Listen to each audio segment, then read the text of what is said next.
এক গ্রামে ছুটকি নামের একটা মেয়ে থাকত। সে সারা দিন ফুচকা খেত। সকালবেলায় খাবারে খেত দই ফুচকা, দুপুরের খাবারে খেত চাটনি ফুচকা, আর রাতের খাবারে খেত টক জল ফুচকা। এত ফুচকা খাওয়ার জন্য বাড়ির লোক তাকে সব সময় বকত। ছুটকি মা, এত ফুচকা খেতে নেই মা, পেট খারাপ করবে। বাবা, তুমি যদি আমাকে ফুচকা খেতে না দাও, আমি তাহলে তোমার সাথে কোনো কথাই বলবো না। এ কথা বলাতে ছুটকির বাবা আর তাকে কিছু বলতে পারতো না।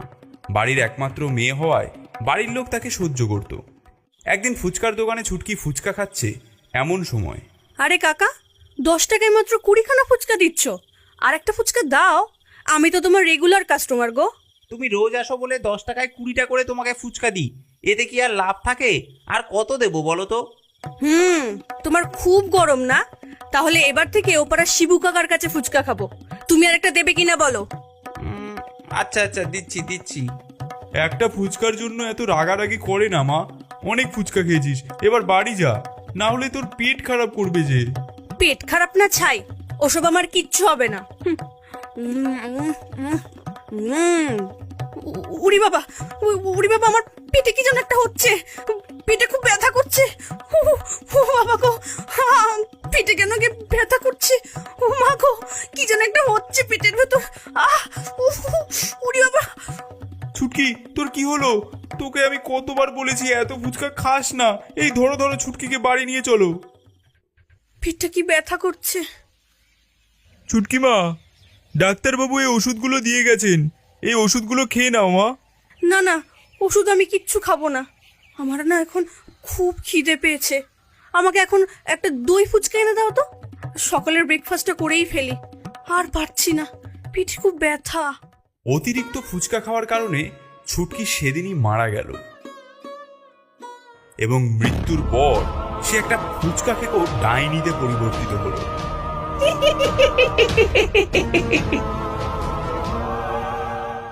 বাবু, 10 টাকার ফুচকা কিনে আনতো, কতদিন ফুচকা খাই না। ভম্বল 10 টাকা নিয়ে ফুচকা কিনতে গেল।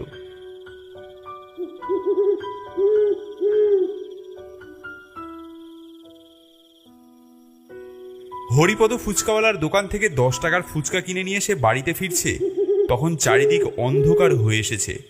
ভম্বল দেখল বটতলার সামনে একটা ঘোমটা দেওয়া অচেনা মহিলা দাঁড়িয়ে আছে। বাবু, তোমার হাতে ওটা কি? আরে এতে ফুচকা আছে, মা কিনে আনতে পাঠিয়েছে। তোমার মাই তো আমাকে পাঠালো, বললো রাতের অন্ধকারে আমার ছেলের ফুচকা আনতে অনেক কষ্ট হবে, তাই তুমি গিয়ে ওর থেকে ফুচকাটা নিয়ে আসো। দাও তো দেখি ফুচকাগুলো, তোমাদের বাড়িতে পৌঁছে দিয়ে আসি। এমন রাতের অন্ধকারে এই মহিলাকে দেখে ভম্বল হক চকিয়ে গেল। ভম্বল একটু অন্যমনস্ক হতেই সেই ঘোমটা দেওয়া মহিলাটা ভম্বলের হাতের থেকে ফুচকার প্যাকেটটা ছোঁ মেরে পাশের জঙ্গলে উধাও হয়ে গেল। ভম্বল এক ছুটে তার বাড়িতে গিয়ে তার মাকে জিজ্ঞেস করলো, মা মা, তুমি কাউকে আমার থেকে ফুচকা আনতে পাঠিয়েছিলে? কই না তো, আমি তো তোকেই ফুচকা আনতে পাঠালাম। কিন্তু বটতলায় একটা ঘোমটা দেওয়া মহিলা বলল তুমি নাকি তাকে আমার থেকে ফুচকা নিতে পাঠিয়েছো, তাই সে আমার হাতের থেকে ফুচকা নিয়ে কোথায় যে চলে গেল আর দেখতে পেলাম না। বৌমা, এর জন্যই বলি এই রাত দুপুরে এই বাচ্চা ছেলেটাকে ওই বটতলার দিকে পাঠাবে না, অতিকটা এখন ভালো না।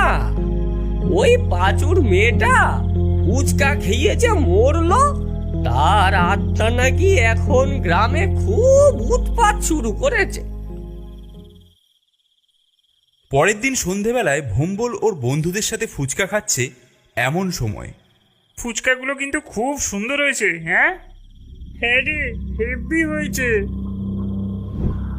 এই, আমার ফুচকাটা কে নিলি রে? বাবু, তোমাদের 10 টাকায় 10টা করে কমপ্লিট হয়ে গেছে, আর দেবো? কই কই 10টা হলো? আমাকে তো 5খানা দিলে। হ্যাঁ, আমাকেও তো 5খানা দিয়েছো, আমি গুনেছি। না বাবু, আমি গুনে গুনে সবাইকে 10 টাকায় 10টা করেই দিয়েছি।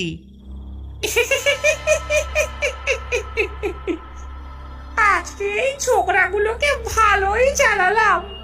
আর কি সুন্দর সুস্বাদু ফুচকা খেলাম। আহা, মনটা জুড়িয়ে গেল। এই হরিপদ ফুচকাওয়ালার থেকে আর ফুচকা খাবো না, এই বেটা জোর চুরি শুরু করেছে। কি দাদু ভাই, এমন মন মরা হয়ে দাঁড়িয়ে আছো কেন? আরে দাদু, আমি তোমার নাতি আর তার বন্ধুদের 10 টাকায় 10টা করেই ফুচকা দিয়েছি, কিন্তু তারা বলছে মাত্র 5টা ফুচকা পেয়েছে। কিন্তু এটা কিভাবে সম্ভব বলো তো? আমি তো গুনে গুনে 10টাই দিয়েছি নাকি? আচ্ছা, তাহলে আমাকেও 10 টাকার ফুচকা দে তো দেখি, আর ঠিক করে গুনে গুনে দিবি।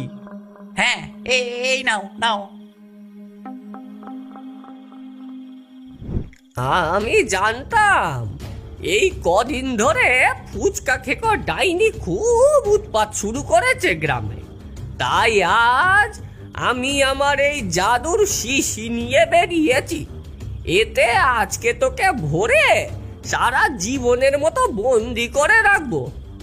ওং ক্রিং খটাখট, ডাইনি ঢুকে পড় চটপট। যদি খেতে না চাস ঝাঁটার বাড়ি, শিশিতে ঢুকে পড় তাড়াতাড়ি।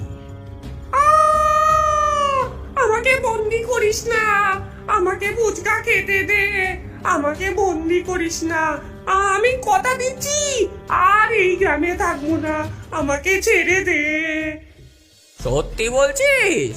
তুই এই গ্রাম ছেড়ে চলে যাবি? হ্যাঁ, সত্যি বলছি, আমাকে ছেড়ে দে। শিশির ঢাকনা খুলতেই ডাইনি হাওয়ার গতিতে কোথায় উড়ে গেল। এদিকে হরিপদ ফুচকাওয়ালা চিৎকার করে উঠল। কি আমার কি সর্বনাশ হলো গো, আমার সব ফুচকা কোথায় গেল?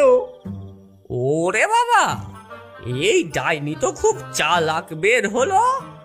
ও সব ফুচকা চুরি করে নিয়ে পালিয়েছে।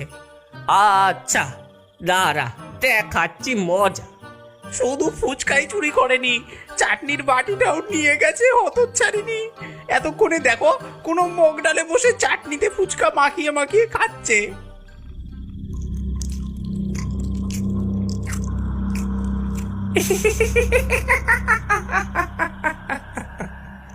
ফুচকা খাই কচর মচর, সাথে দিয়ে চাটনি। বুড়ো আমায় ধরতে এলি, করলি বেকার খাটনি।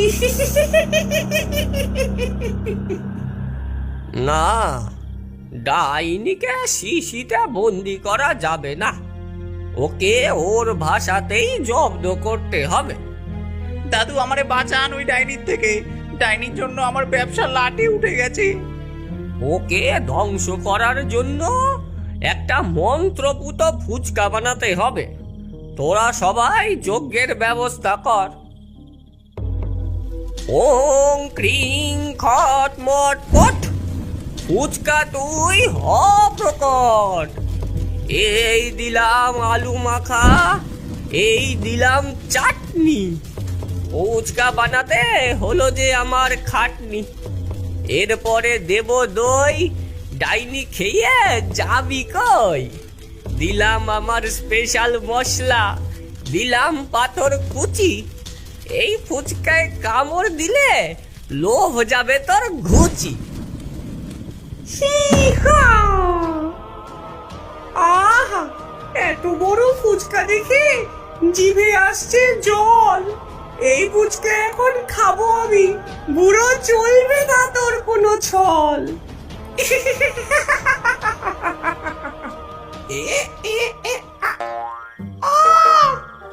এই বুড়ো, এ তুই কি করলি? আমার দাঁত ভেঙে গেল। কি বলেছিলি? চলবে না আমার কোনো ছল? দিলাম তোর দাঁত ভেঙে, এবার কিভাবে ফুচকা খাবি বল। ছাড়বো না আমি তোকে, ছাড়বো না। ডাইনির দাঁত আমি ভেঙে দিয়েছি, ওই ভাঙা দাঁত নিয়ে ও আর ফুচকা খেতে পারবে না। কি বাছারা,